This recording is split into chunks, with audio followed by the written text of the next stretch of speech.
get destroyed automatically. So that is why when I went into the pause menu again for the second time, over here we've got a missing reference exception. Basically, the player input actions of the previous game is trying to show the pause window also of the previous game, which has since been destroyed. So obviously we have a missing reference exception because that object no longer exists. So in this case, we have two options to solve this. One option is we can just unsubscribe to these events. Unity mono behaviors have a really nice callback called onDestroy. So over here, private void onDestroy. So this is the default one. This one is called when the mono behavior is destroyed. So we can go into this one and we can manually unsubscribe. And the way that you unsubscribe is you just do -=. So this would solve that problem because when this object is destroyed, it's going to unsubscribe from those events. So the next time it will no longer trigger. So that would fix it. However, on the game input class, we are still creating a new object of this type. I'm not 100% sure how the input system works in the background, so perhaps this object might stay in memory, which is not good. So another approach we can do, or perhaps in combination with this, is we can unsubscribe and then we can properly dispose of this object.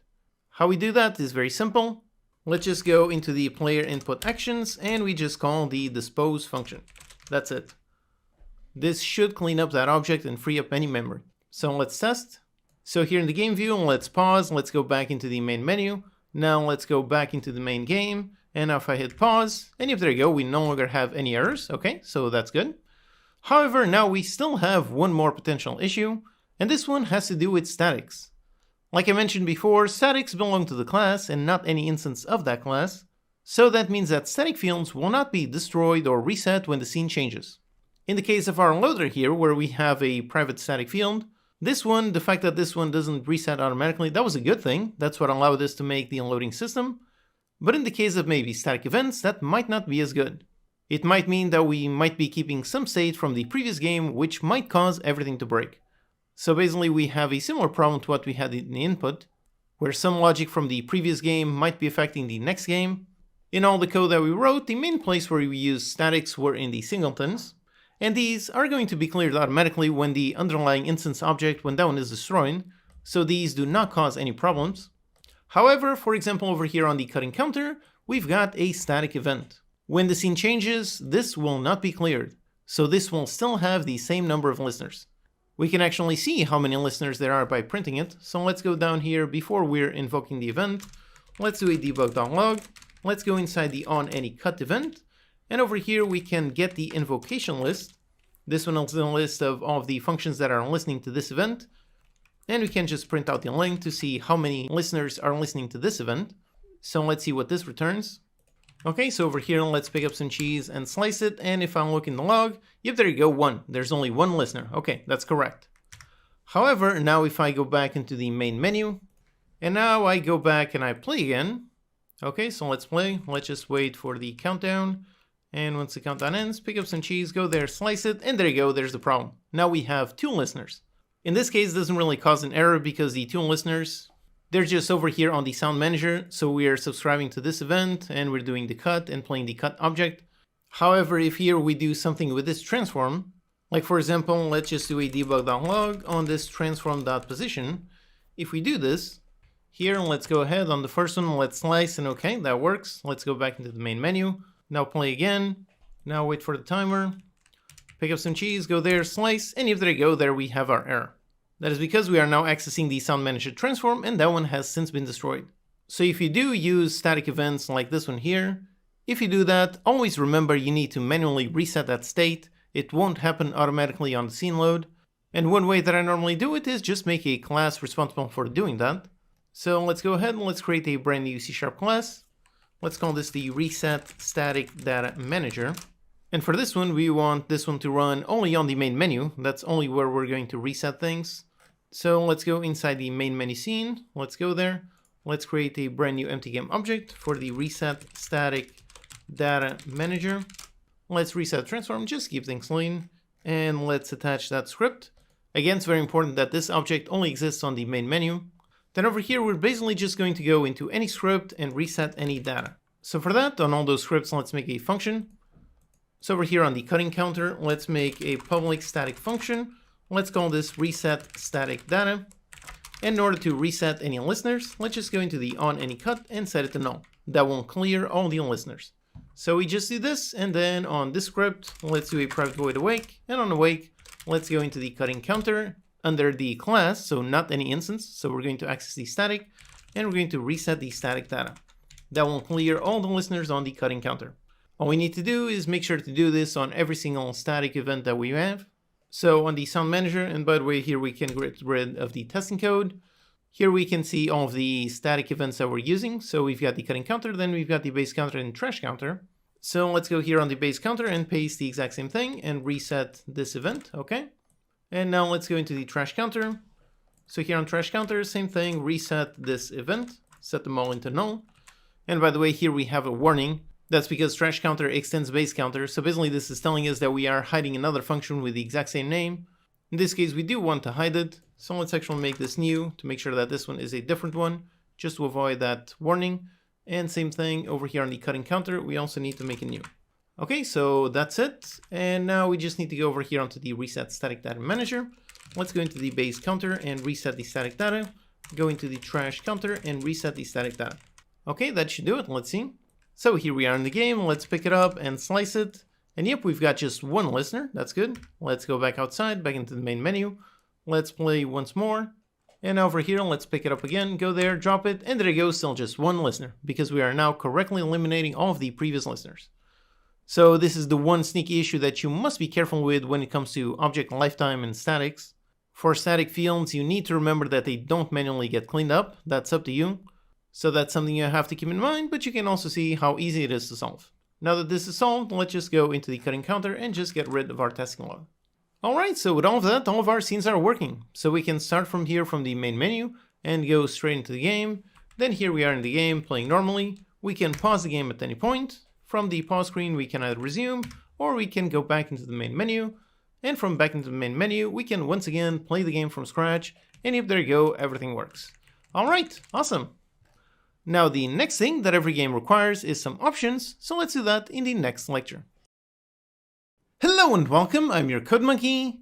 In this lecture we're going to create a simple options menu where we can modify the audio levels. Okay, so here let's make the options menu. So on our game scene, let's go into the canvas and create a new empty game object. Let's make this the options UI. Let's stretch out this one to occupy the entire screen. Then inside, let's make a UI image. Once again, let's stretch out everything. Let's put this one in black in just almost full alpha. Okay. Now let's make some text. So let's create a brand new UI text. Call it the options text. Then for text, let's say just options.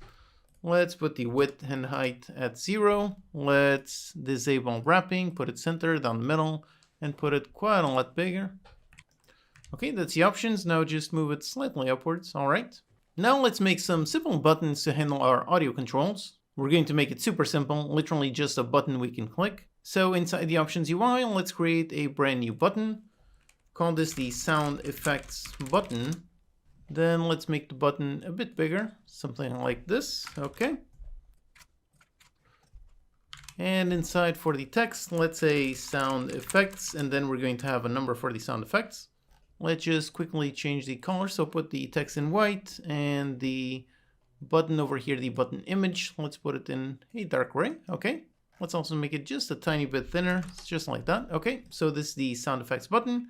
Now let's duplicate this one. This one is going to be the music button. So let's name this the music button. Then inside for the text, music, and then a number. And that's pretty much it. So by clicking on either of these buttons, we're going to increase and then loop the volume. So let's make a simple script to handle our options window. So in our scripts inside the UI, let's create a brand new C# script for the options UI. Let's go ahead and attach a script and open. So here, as usual, let's get some fields for our buttons. So a serialized field, private, of type button for the sound effects button. And then there's another one for the music button. Okay, both buttons. Now let's add the click events. So on private void awake, let's go into the sound effects button. And on the on click, let's add a listener. And we're going to do the same thing on the music button. Okay, so now when we click, we want to change the volume. So let's go here onto the sound manager and make a function to modify the volume. Let's make a private void change volume.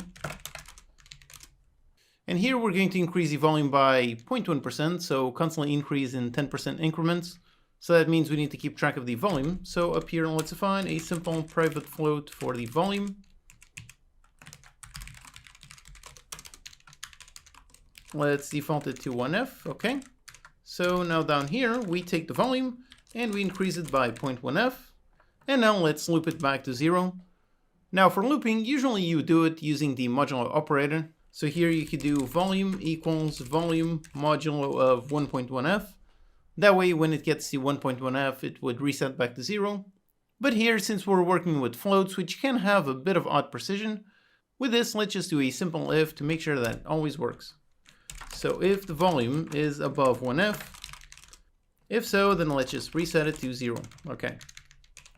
So here we modified the volume, and let's just make sure to use it over here when we actually call the audio source.playClip at point. Here we've got a volume, but this is the one that we received as a parameter. So let's actually receive this one, rename this to volume multiplier. And we're going to basically multiply the one that we receive in the parameter by the one that we actually store.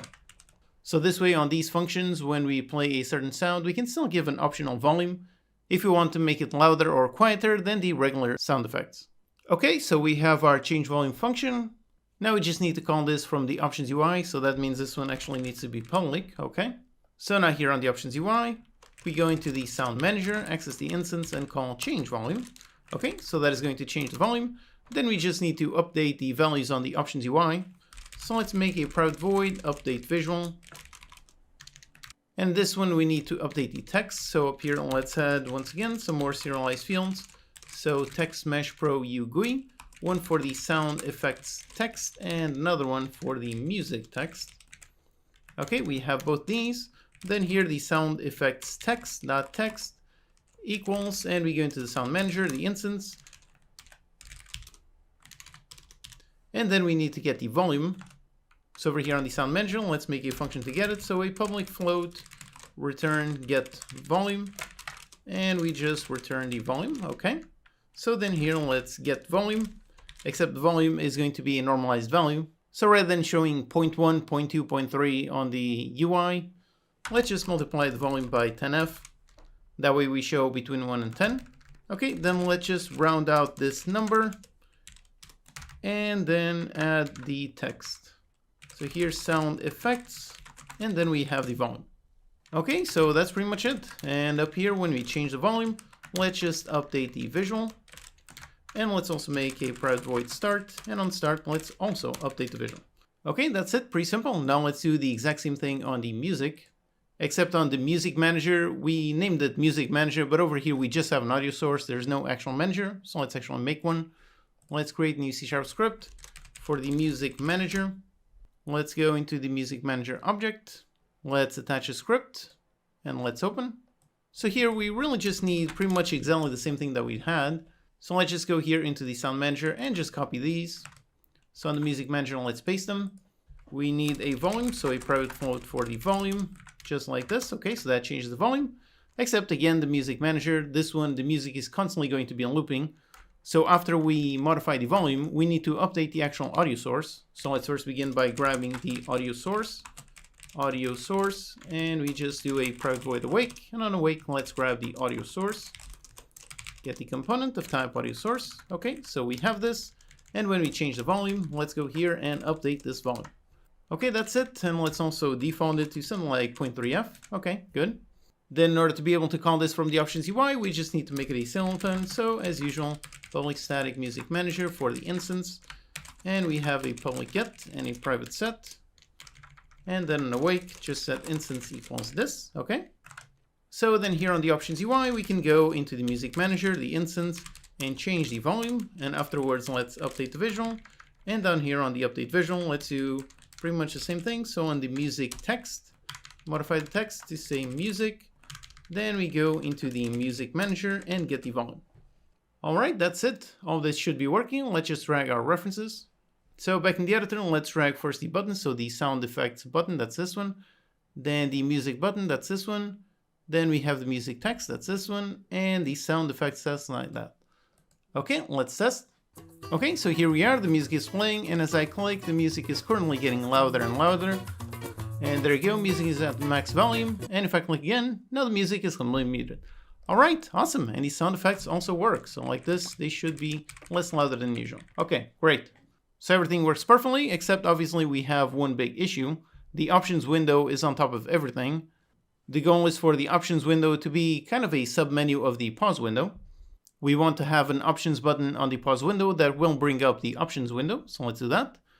Let's first hide the options window, let's go into the game pause UI, and over here we have these buttons. Let's just make one more. Let's put it down the middle. This is going to be the options button. And inside, let's modify the text to options. Okay. Now let's edit this script. So we're going to have another button. So this is the options button. And down here, we're going to have another click. So the options button. Okay. And when this happens, we want to just show the options window. So in order to access it, let's make this a singleton. So public static for the options UI. A static instance with a get and a private set. And on awake, as usual, instance equals this. So over here on the game pause UI, we go into the options UI, access the instance, and then call a show function. So we need to make this. So up here on the options UI, let's make those. So a public void show. And this one, as usual, just game object set active into true.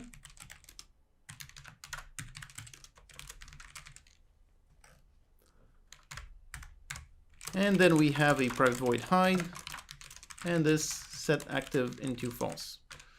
Okay, we have both these. On the other side, we show it. And over here on start, let's also hide it. Okay. Then let's also hide it manually. So let's add a button to close the options UI.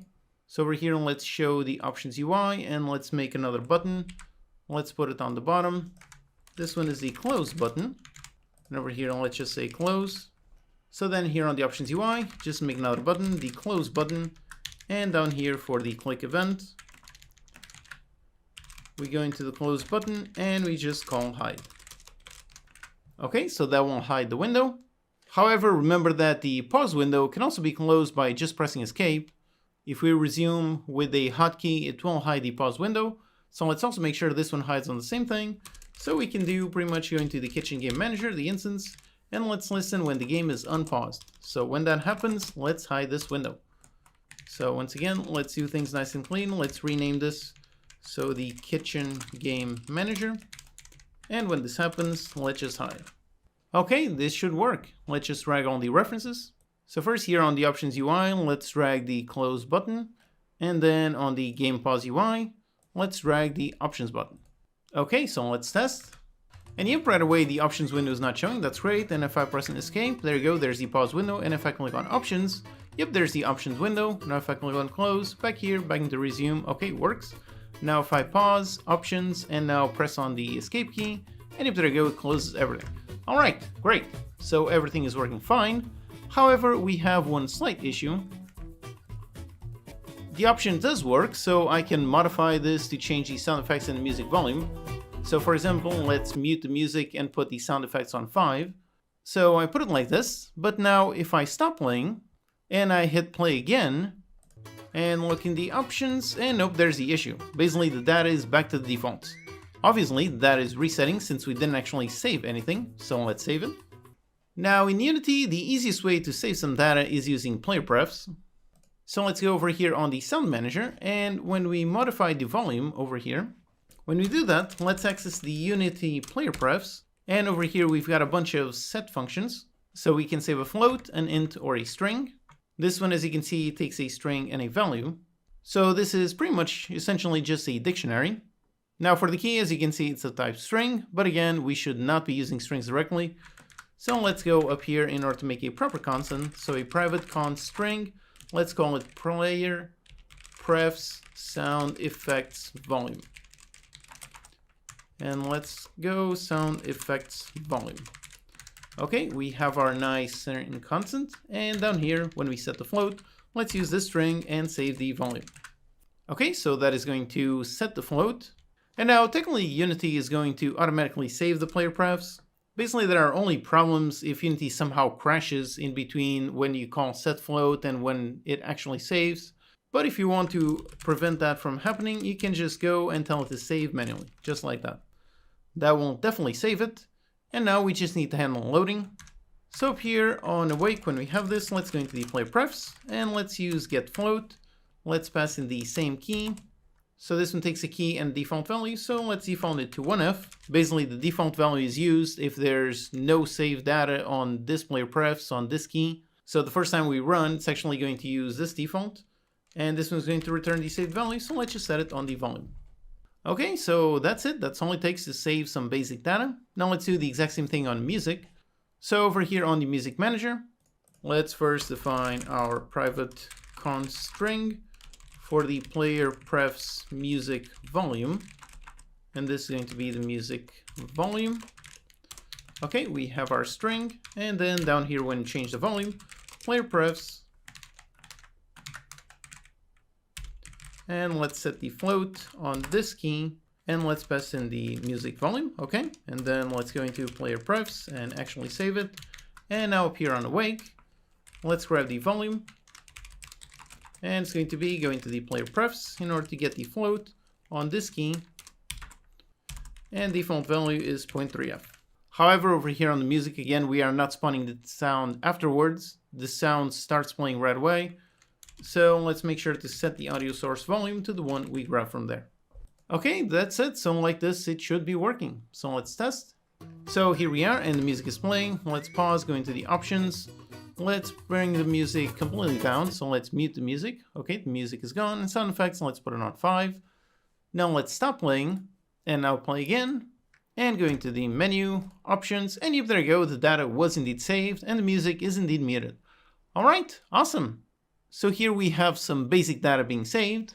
And also just a quick note related to saving. For this simple game, the sessions are pretty quick, so I didn't include any kind of save system for the actual game data.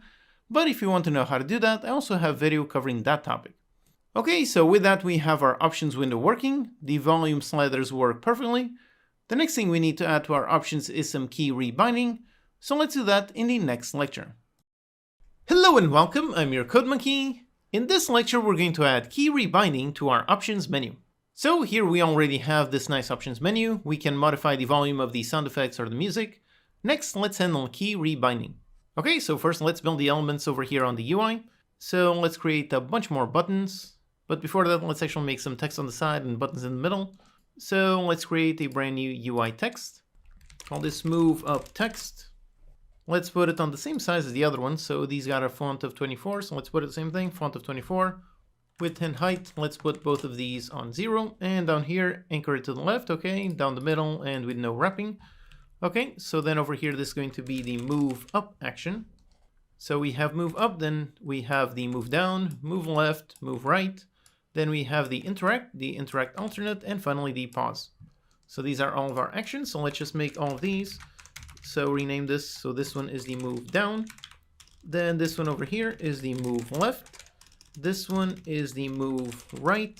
This one is the interact text. Then the interact alternate text. And finally the pause text. Now let's just modify the text on these. So that's the pause. That one is the interact alt. Then this one is the interact. Then we've got the move right. Then over here the move left. And finally we have the move down. Okay, so those are our labels for our controls. Now let's just make buttons over here on the right side. So let's duplicate one of these buttons. Let's put it over here and put it on something like 50 by 50. So this is going to be the move up button. And inside on the text, this is going to be pretty much just a W, okay? So we have the move up. Then we're going to have the move down, move left, move right, the interact alternate, and the pause. So we just need a bit more space, so let's move all of these up by quite a bit. Let's also move the music and the sound effects. So move all of these like that. Okay, let's just name all these buttons. So this one is the second one, so this is the move down. Then over here, the move left. Then the move right. Then the interact button, the interact alternate button, and finally the pause button. Okay, those are all the buttons. Let's just position all of the labels exactly where they should be. Okay, so here we have all of the options, all of our bindings. Now in code, let's grab references to all the buttons and all the text inside the buttons. So over here inside the options UI, let's add all of those. So first of all, for the text, we're going to have the move up text, then the down, left, right, and so on. So let's just do all of these. So down, then over here the left, then the right, then the interact text, the interact alternate text, and finally we have the pause text. And for the buttons, let's go up here, make all the buttons. So the move up button, then the move down button, then we have the move left button, then the move right button, then we have the interact button, the interact alternate button, and finally the pause button. Okay, so we have all of these references. Over here in the editor, let's just drag them. So let's make sure we drag them all correctly. So let's do it one by one. So the move up, this is the text. And actually it's not that one, so that's already a mistake right there. We want the text from inside the buttons. So let's pick up all of these text objects. So let's go into the options. So text inside the move up, let's grab that one. Then inside the move down, let's grab that one. And the left and so on. So definitely make sure you grab the right ones. Okay, that's all text. Now for the buttons, so that's the move up button, then the move down, then the move left, the move right, the interact alternate, and finally the pause button. Okay, great. And just to verify that everything is working, let's give proper names to these objects. So the move up button text.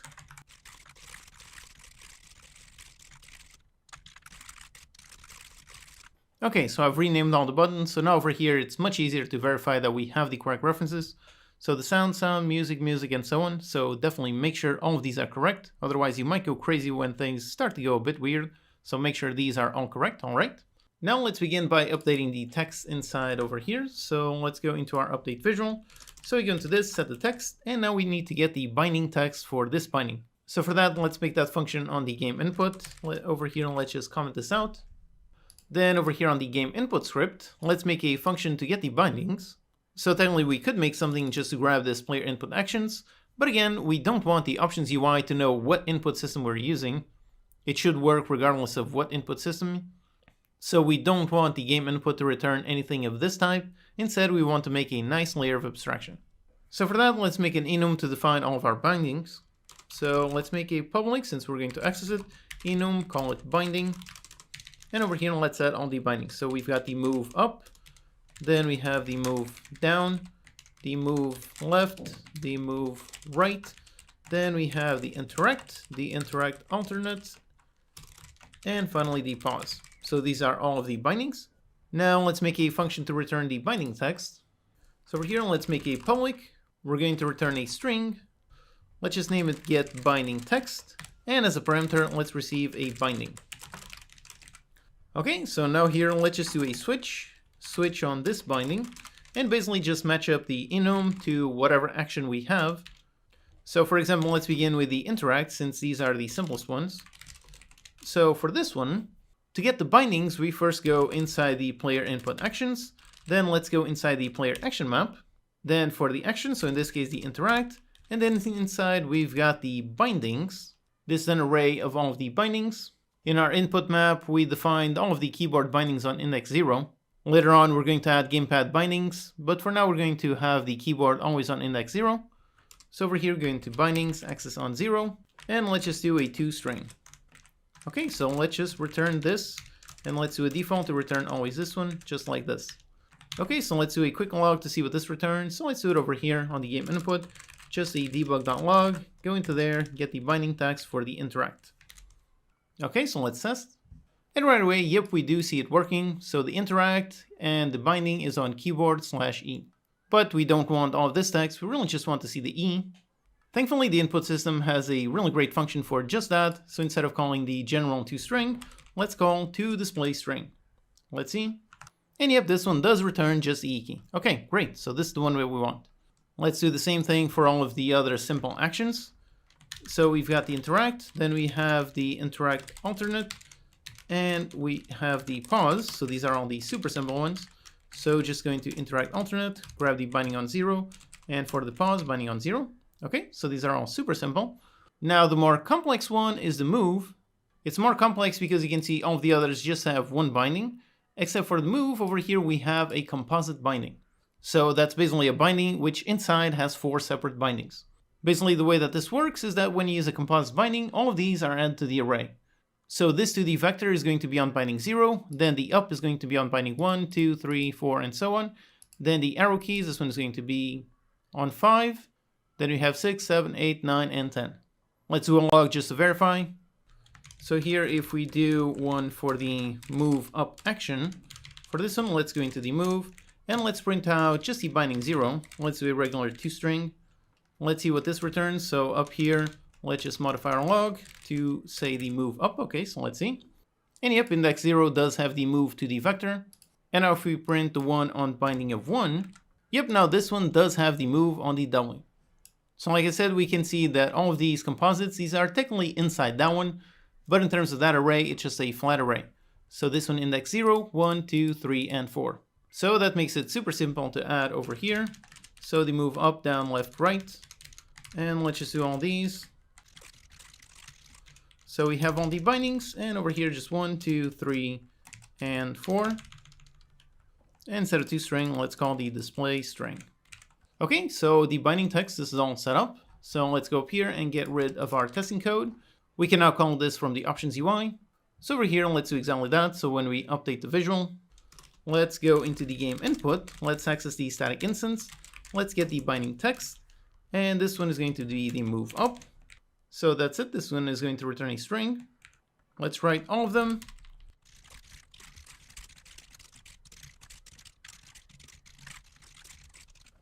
Okay, here are all of them, so let's see.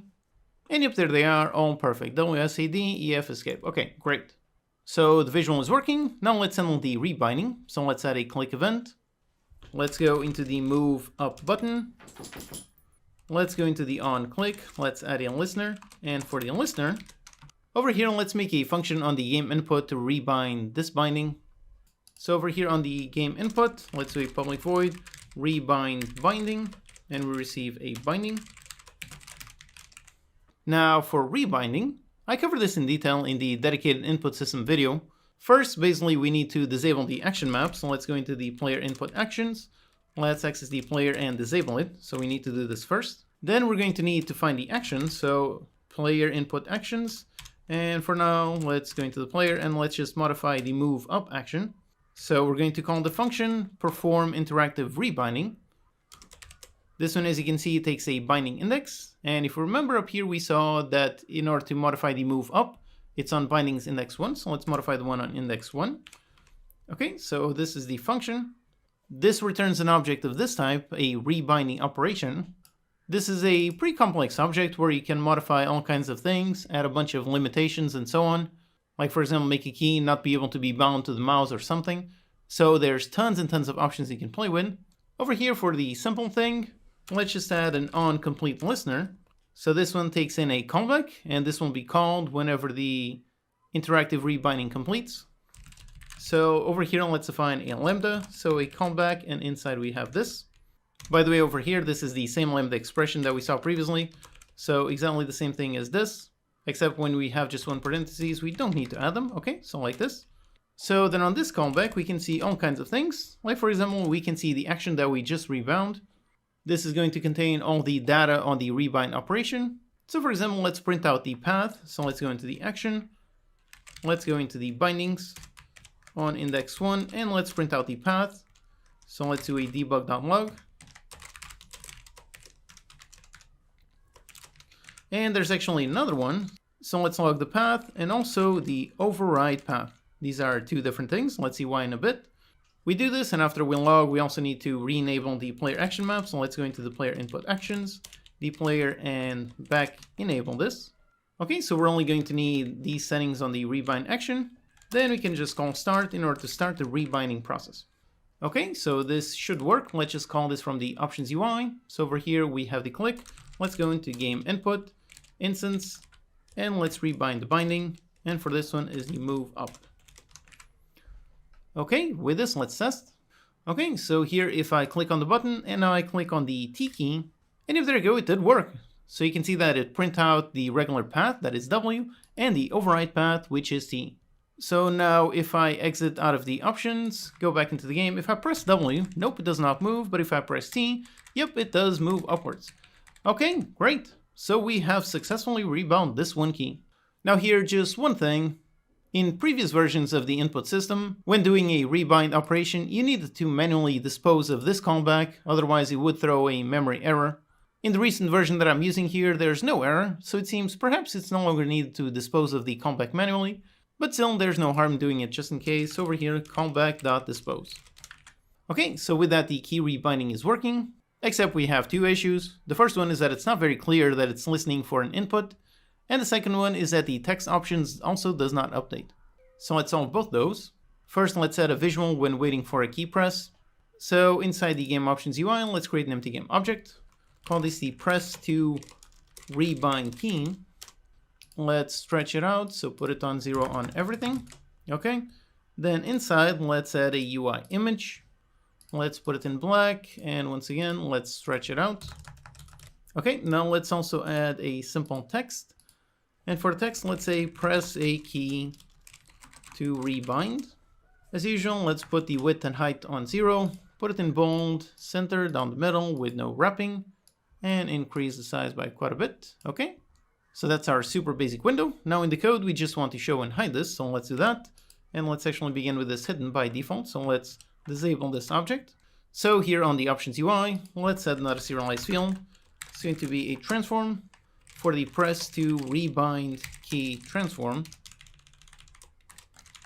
So you have this, let's make two show and hide functions. So we show press to rebind key. We just go into that one, game object set active, this one into true, and another one where we set it to false. So just hide and set it to false. Okay, pretty simple. Let's make sure to hide this over here on our start. Okay, just like that. And for showing, let's show it when we actually rebind an action, so right in here. But since we're going to have tons of listeners to these events, let's actually make a nice separate function to handle all of the rebinding logic. So down here, let's make a function, rebind binding. We receive a game input.binding. And then first we show the press to rebind key. And then let's go into game input, access the instance, and tell it to rebind the binding and pass in the same binding. Okay, so we have this, and now up here on the button event, let's just call in this function. Okay, very simple. So this will work for actually showing the window, but now we need to know when to hide it. And for that, let's use something that we've used a few times in this course, but never directly. Let's use a C# delegate. As usual, I have a dedicated video on them. This is basically how you can define a field or a parameter of a type which can hold a function. It's another super useful C# feature. Definitely watch that video to learn all about it. Let's go here on the game input, and down here when we have our rebind binding, over here let's receive a second parameter. This one is going to be of type action. This is one of the built-in delegates. It takes no parameters and returns void. So this one is perfect for a simple callback just like this one. Let's call it on action rebound. And we're going to trigger this right here after we achieve the callback. So we get the callback, let's trigger this just like that. And let's also get rid of these testing logs, we no longer need them, so just like this. Now back here on the options UI, so we've got that, and for the second parameter, let's just pass in the function to hide that window. So hide the press to rebind key. That's it. Again, remember, we're passing in the function itself, we're not calling it, so there's no parentheses. We're just passing in the function itself. Okay, so with this, let's test. So here on the options, let's rebind the move W, and there you go, it does show up the window, and now if I press a key, yep, there you go, that one hides. Okay, great. So this is working, but over here the text is still not updating. So over here on the second callback, instead of just calling this function, we need to call this and then also call the update visual function. So as usual, let's use a simple lambda expression to do exactly both. So let's open and close the parentheses, and we do exactly this. So we hide the press to rebind, and then we update the visual. Okay, that's it, let's test. So here we are, let's rebind the move W, press on the T key, and there you go, it did rebind and it did update. Alright, great. Now let's just apply this to all of the other bindings. So first up here on the buttons, let's set listeners to all the buttons. So that's the move left, actually the move down, then the move left, move right, the interact button, the interact alternate button, and finally the pause button.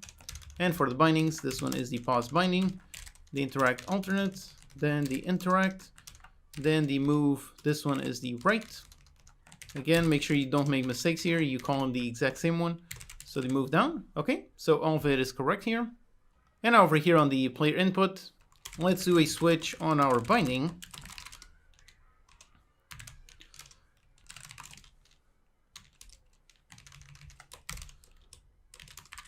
So keys move up, we do something. And now we could write this code directly up here and then make a move down and write a bunch more code. That would work, but that would be way too wordy. So let's write our code in a nice clean way. Basically, the only thing we need down here is we need to know the actual action we're going to rebind, and we need to know the action index. So let's just find up here exactly that. So an input action for the input action, and then an int for the binding index. Okay, and then over here, when we have the switch for all of our bindings, we just set those. So the input action, in this case, it's going to be the player input actions, player, and it's the move action. And for the binding index, this one is on index 1. Then we're going to have the other moves. So the move down is going to be on index 2. Then left and right. These are on index 3 and 4. Okay, so we have all these, and now for the other ones. So for the interact, this is the interact action on binding 0. Then we've got the interact alternate and the pause.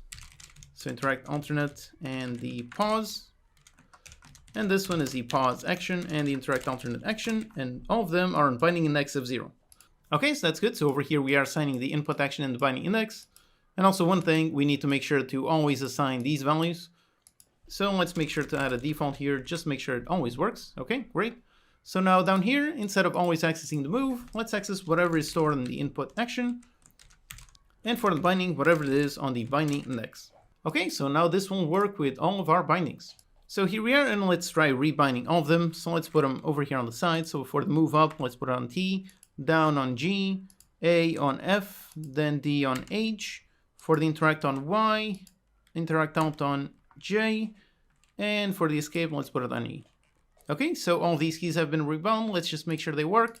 So here I am moving with these keys, and yep, it does work. Go up here to interact, and do the alt interact, and now the pause, and yep, there you go. Everything works perfectly.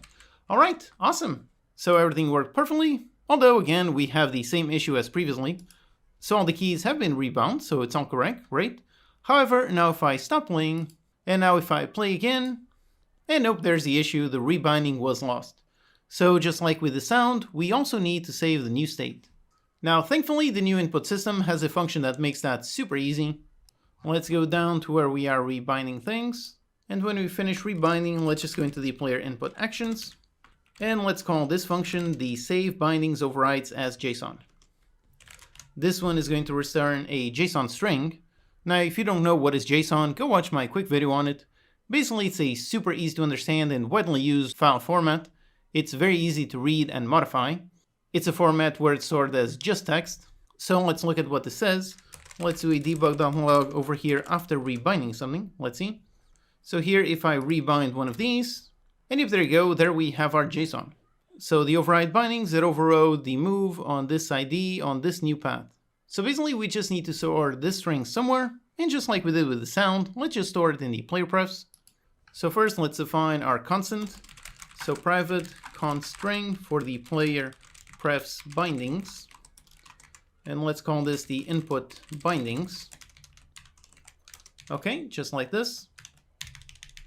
So then down here, after we rebind the key, let's go into player prefs and let's set a string on the player prefs bindings. And we're going to save the overrides as JSON. And after we do, let's just make sure the player prefs is correctly saved. Okay, so that saves it. Then let's go on awake to load it. So over here on awake, let's load that. Let's first do a quick test to see if there's a save. So if the player prefs, if it has a key, and if it has this key.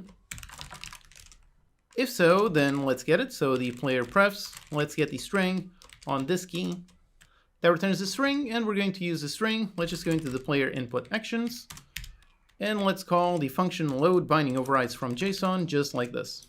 And also let's make sure we do this right after we construct the object and before we enable the action map. Okay, so that's really it. Let's test. So here we are, let's rebind the move up to T. Okay, it rebound. Now stop playing. Now play again. And yep, here it is, still rebound to T. Alright, awesome. Okay, so here we created a really nice options menu where we can modify the volume and rebind keys. The only issue that we still have is that we can only navigate the menus with the mouse.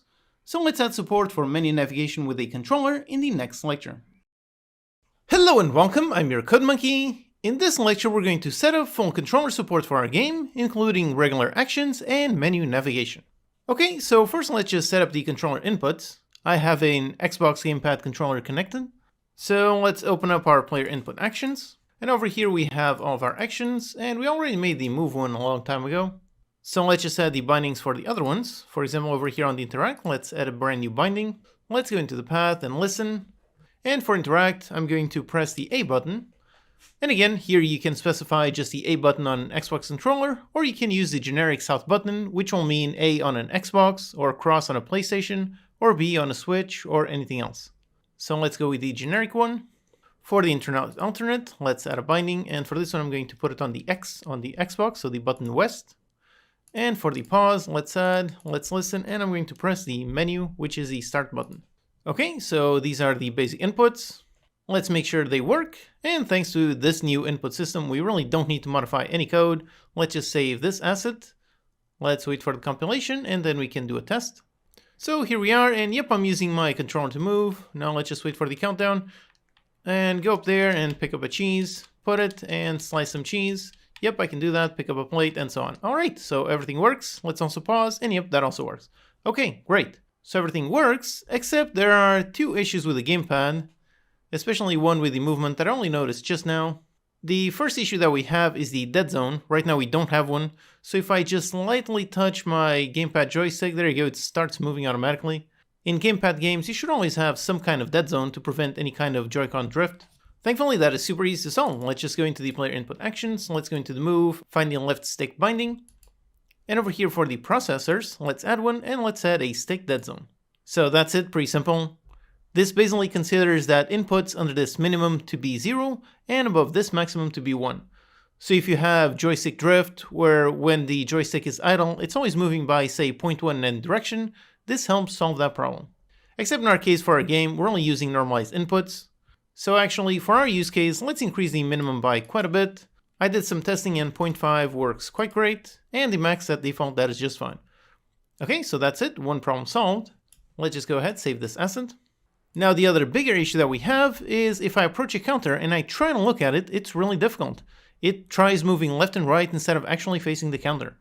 That's because of the logic that we added a long time ago, that logic to help the character controller feel better when moving on diagonals against a counter.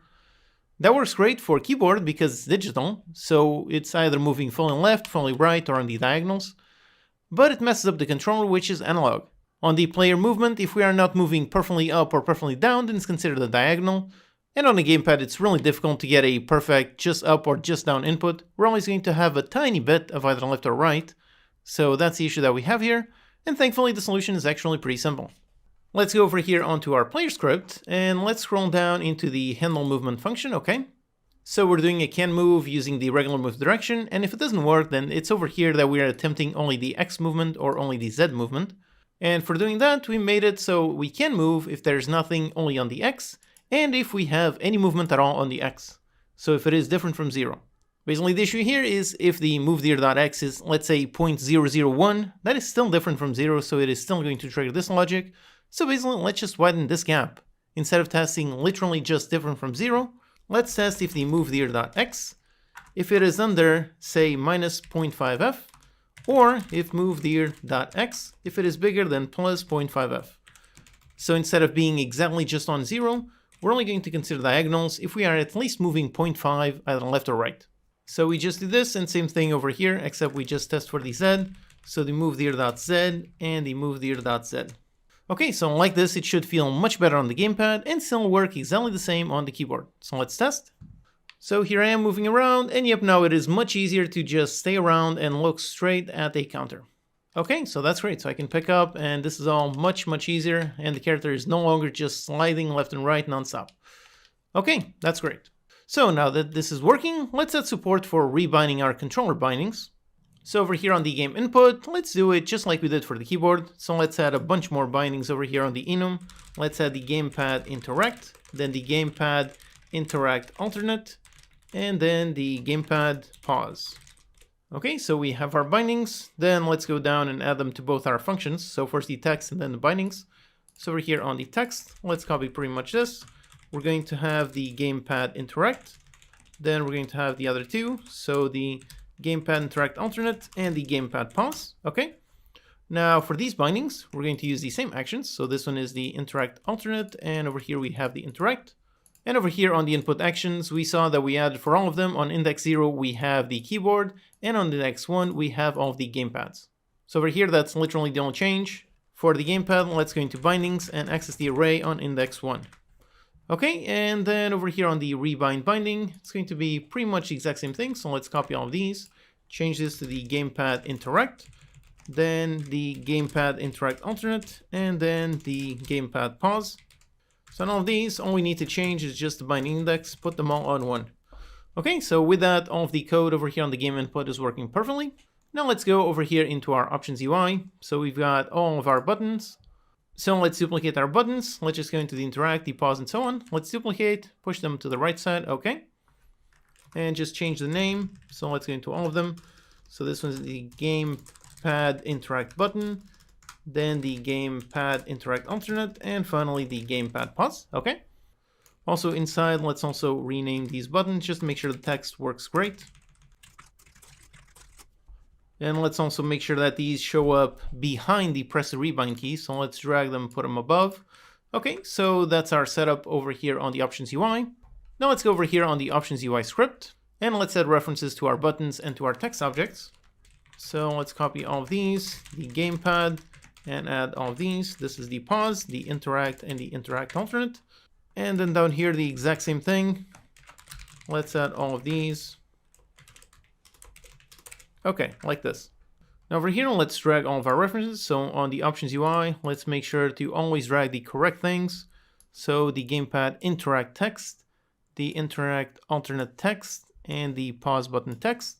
And then the buttons themselves, so the pause button, interact alt, and the interact button. Again, make sure you always drag the correct references, so check and double check, make sure everything is correct, okay? Then over here for our code, let's first handle the text over here.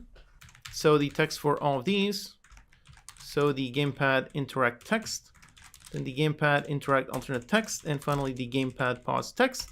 And we just go the gamepad pause, the gamepad interact alternate, and the gamepad interact. Finally, over here on the buttons, let's do the exact same thing. So gamepad interact, interact alternate, and the pause. Okay, so we added everything. Let's do a test and see if everything is working. So over here, let's pause the game, go into the options, and for the interact, let's modify this one. Instead of A, let's put it on B. And yep, there you go, it did go. So let's close, let's resume, and now let's see. So if I approach and I press A, nothing happens. Press B, and there you go, it does interact. Okay, awesome. So the rebinding is all working perfectly, except we have another obvious issue. I can pause with the gamepad. However, now with this paused, I cannot click on any of those buttons. And if I go back to the main menu, over here I also cannot do anything with the controller. So let's solve that. The first step is on the event system object. Look at how it shows us this warning.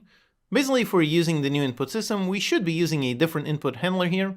Thankfully, this is super easy. We just need to click on this button, and yep, that's it. It automatically sets it up. Now, the way that this works is by pre-selecting buttons. And in order to better see which button is selected, we should probably add a more visible color. Let's go into our pause window. So for now, let's hide over here the options UI, show the pause window, and we have these three buttons. Let's select all of them. And over here on the right side, on the button, we can see one option for the selected color. So instead of being white, which is going to be really difficult to see, let's put something really visible. So let's say like a bright green. Okay, like this. Let's do the same thing for all of the buttons on the options UI. So let's show this one and find all of the buttons. So we've got all of these ones down here and these 3 ones up here. And let's do the same thing. So on the selected, let's put it all on a nice screen. Okay, so all the buttons have a nice selected color. And just like this, if we test, and if I pause the game, and right now nothing is selected. So right now I cannot do anything with the controller. However, if I press over here with the mouse on this button and then let go whilst outside the button, yep, look at that, now that button is selected. So now as long as that one is selected, now if I move with the mousepad, yep, now I can navigate through this menu. And if I press on A, yep, I can essentially click that button. So that's great. Basically, all we need is to make sure that we select the button as soon as the pause menu shows up. So let's go over here on the game pause UI script. And then over here, let's go into the show function. So when we show this window, when we do, let's go into the resume button and just call the select function. This will make it selected. So that's it. And with this, if we test, and now here with the game playing, if I pause whilst pressing the button on the gamepad, and if there you go, that one is selected, and now I can select any option.